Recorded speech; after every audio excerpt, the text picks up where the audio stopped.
Hukum internasional merupakan salah satu cabang ilmu hukum yang berkembang seiring dengan meningkatnya interaksi antar negara, organisasi internasional, dan berbagai aktor global dalam dunia modern. Secara umum, hukum internasional dapat didefinisikan sebagai seperangkat norma, prinsip, kebiasaan, dan perjanjian yang mengatur hubungan antar negara, tetapi juga organisasi internasional, kelompok masyarakat internasional, perusahaan multinasional, hingga individu dalam konteks tertentu. Pemikiran awal mengenai hukum internasional juga sering dikaitkan dengan tokoh Hugo Grotius yang menekankan bahwa sekalipun negara berdaulat, mereka tetap terikat oleh prinsip rasionalitas, keadilan, dan kesepakatan bersama demi menjaga ketertiban dunia. Dari sini muncul gagasan bahwa hubungan internasional tidak boleh semata-mata didasarkan pada kekuatan, melainkan juga pada aturan yang telah disepakati bersama. Dalam sejarah perkembangan konsep tersebut, istilah hukum antar bangsa sering digunakan sebagai padanan dari Law of Nations. Istilah ini lahir pada masa ketika hubungan internasional belum sepenuhnya terlembagakan seperti sekarang. Fokusnya lebih pada hubungan antar komunitas manusia yang terorganisasi sebagai bangsa, bukan hanya negara dalam pengertian modern. Hukum antar bangsa menekankan bahwa setiap bangsa memiliki martabat, hak, dan kewajiban untuk hidup berdampingan secara damai. Konsep ini pada awalnya bersifat filosofis dan moral, karena belum ada sistem formal yang kuat untuk menekankan aturan antar bangsa. Namun, seiring berkembangnya negara modern, kolonialisme, perdagangan global, serta diplomasi internasional, konsep hukum antar bangsa mulai bergeser menjadi sistem hukum internasional yang lebih konkret. Berbeda dengan hukum antar bangsa, istilah hukum antar negara memiliki makna yang lebih sempit. Hukum antar negara secara khusus merujuk pada aturan yang mengatur antar negara berdaulat. Dalam pandangan klasik, hukum internasional, negara dianggap satu-satunya subjek hukum internasional. Negara memiliki kedaulatan penuh atas wilayah dan rakyatnya. Sehingga hanya negara yang dapat membuat perjanjian internasional, mengakui negara lain, atau terlibat dalam konflik bersenjata yang diatur oleh hukum perang. Perspektif ini dominan terutama hingga awal abad ke-20, ketika organisasi internasional belum berkembang luas dan peran individu dalam hukum internasional masih terbatas. Namun, perkembangan globalisasi, teknologi, ekonomi, serta isu kemanusiaan membuat pandangan tersebut mengalami perubahan signifikan. Setelah Perang Dunia Kedua, dunia melahirkan berbagai organisasi internasional yang memiliki peran penting dalam menjaga perdamaian, keamanan, kerjasama, ekonomi, serta perlindungan hak asasi manusia. Salah satu contoh paling menonjol adalah United Nations, yang menjadi forum utama diplomasi multilateral sekaligus semboyan upaya kolektif negara-negara untuk menciptakan tatanan dunia yang lebih stabil. Kehadiran organisasi semacam ini menunjukkan bahwa hukum internasional tidak hanya hukum antar negara, melainkan hukum yang mengatur lembaga internasional dan interaksi global yang sangat luas. Selain itu, perkembangan hukum hak asasi manusia internasional juga memperlihatkan bahwa individu kini dapat menjadi subjek hukum internasional. Individu dapat memperoleh perlindungan langsung dari hukum internasional, sekaligus dapat dimintai pertanggungjawaban atas pelanggaran serius seperti kejahatan perang, genosida, atau kejahatan terhadap kemanusiaan.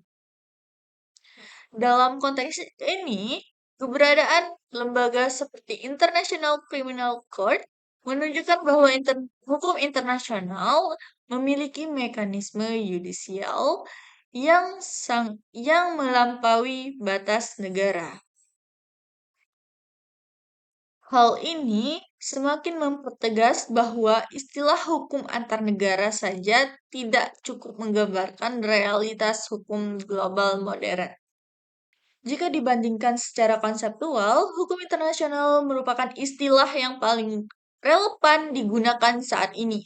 Hukum antar bangsa cenderung memiliki nuansa historis dan filosofis, sedangkan hukum antar negara terlalu sempit karena hanya berfokus pada relasi antara pemerintah.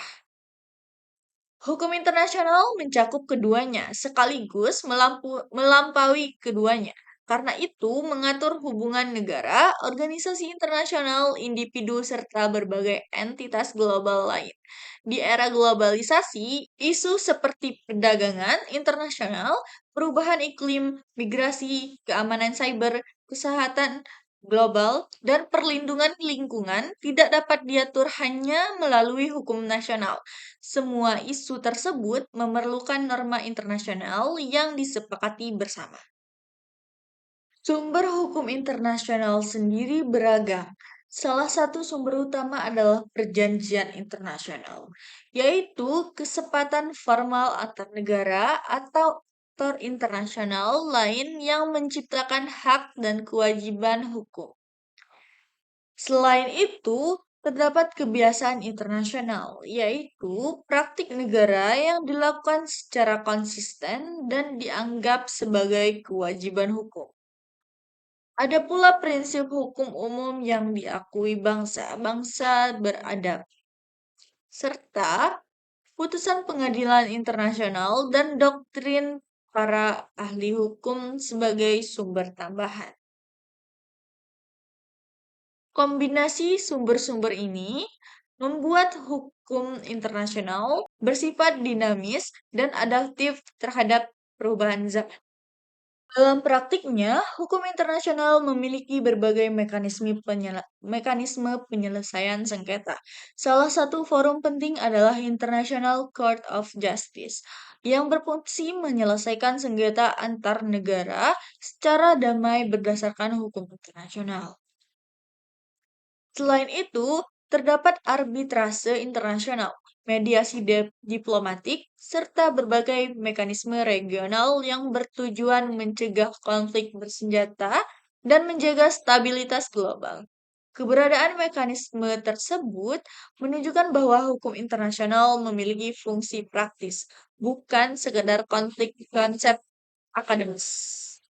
Meski demikian, pertanyaan klasik yang sering muncul adalah apakah hukum internasional benar-benar dapat disebut sebagai hukum dalam arti sesungguhnya, ataukah hanya moralitas internasional? Keraguan ini muncul karena hukum internasional tidak memiliki pemerintah dunia atau aparat penegak hukum tunggal seperti dalam sistem hukum nasional. Negara tetap memiliki kedaulatan, sehingga secara teoritis tidak ada otoritas global yang sepenuhnya dapat memaksa negara untuk patuh. Dalam beberapa kasus, negara kuat dapat mengambil aturan internasional tanpa konsekuensi hukum langsung yang tegas. Dengan skeptis tersebut menilai bahwa hukum internasional lebih mendekati norma moral atau etika internasional. Negara mematuhi aturan internasional bukan karena takut sanksi hukum semata, tetapi karena pertimbangan reputasi, kepentingan politik, tekanan diplomatik, atau opini publik internasional. Dalam perspektif ini, hukum internasional dianggap lemah dibandingkan hukum nasional karena tergantung pada konsekuensi dan kerja sama sukarela. Namun, banyak ahli hukum internasional menolak anggapan bahwa hukum internasional hanya moral. Mereka menegaskan bahwa hukum internasional tetap memiliki karakter hukum karena memenuhi unsur-unsur dasar hukum, yaitu adanya norma, subjek hukum, mekanisme pembentukan aturan, serta konsekuensi atas pelanggaran. Sanksi dalam hukum internasional memang berbeda bentuknya. Misalnya, sanksi ekonomi, isolasi diplomatik,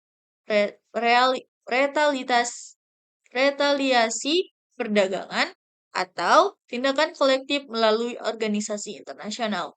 Walaupun tidak sekeras sanksi tersebut cukup efektif memengaruhi perilaku negara. Selain itu, kepatuhan terhadap hukum internasional sering didorong oleh kebutuhan stabilitas.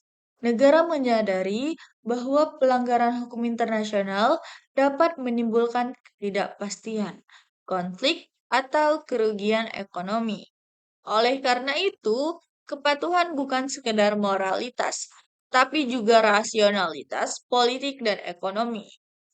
Dengan kata lain, hukum internasional bekerja melalui kombinasi norma hukum, pentingan praktis, serta tekanan moral komunitas global. Dimensi moral memang tetap melekat kuat dalam hukum internasional. Banyak norma internasional lahir dari kesadaran moral umat manusia seperti larangan perbudakan, diskriminasi rasial, penyiksaan, dan genosida. Nilai kemanusiaan yang universal sering menjadi dasar legitimasi hukum internasional. Tanpa landasan moral, sulit membangun konsensus global mengenai isu-isu sensitif seperti hak asasi manusia atau perlindungan lingkungan. Oleh karena itu, hukum oleh karena itu, hubungan antar oleh karena itu, hubungan antara hukum internasional dan moral internasional bukan hubungan yang saling meniadakan, tetapi melainkan saling melengkapi. Dalam konteks dunia modern, kompleksitas hubungan internasional semakin meningkat. Globalisasi ekonomi membuat perdagangan lintas negara sangat intens. Teknologi informasi mempercepat pertukaran data dan komunikasi global. Perubahan iklim menimbulkan tantangan bersama yang tidak mengenal batas negara. Pandemi global menunjukkan bahwa kesehatan masyarakat internasional saling terkait.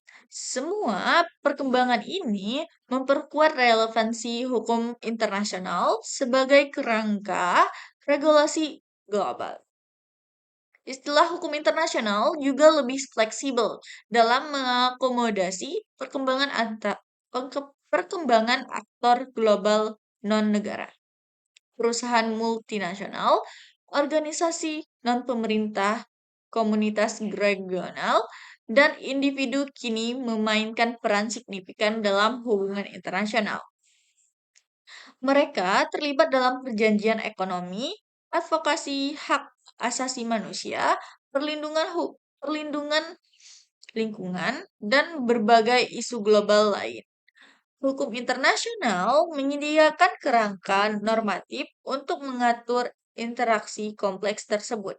Dengan mempertimbangkan semua aspek tersebut, dapat disimpulkan bahwa hukum internasional adalah istilah yang paling tepat untuk digunakan saat ini.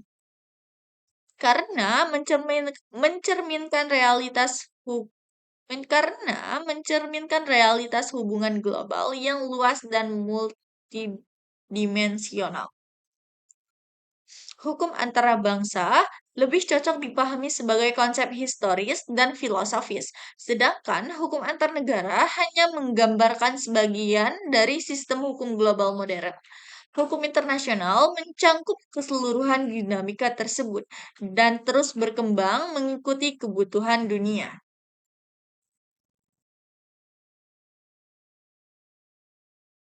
Mengenai situasinya sebagai hukum atau moral internasional, jawaban yang paling seimbang adalah bahwa hukum internasional merupakan sistem hukum yang memiliki dimensi moral kuat.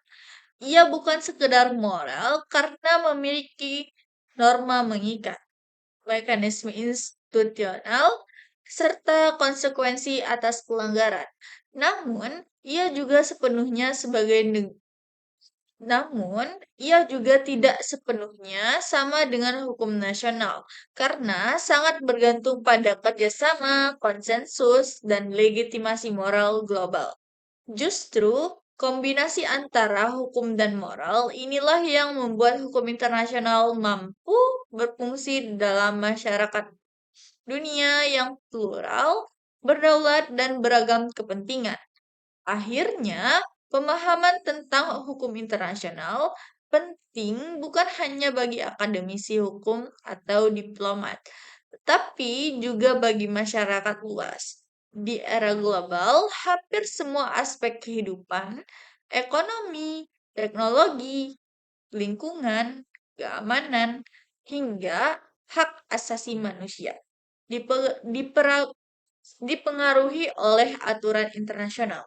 Kesadaran akan hukum internasional membantu membangun perspektif global yang sangat bijak, menghargai kerjasama antar negara, serta mendorong penyelesaian konflik secara damai.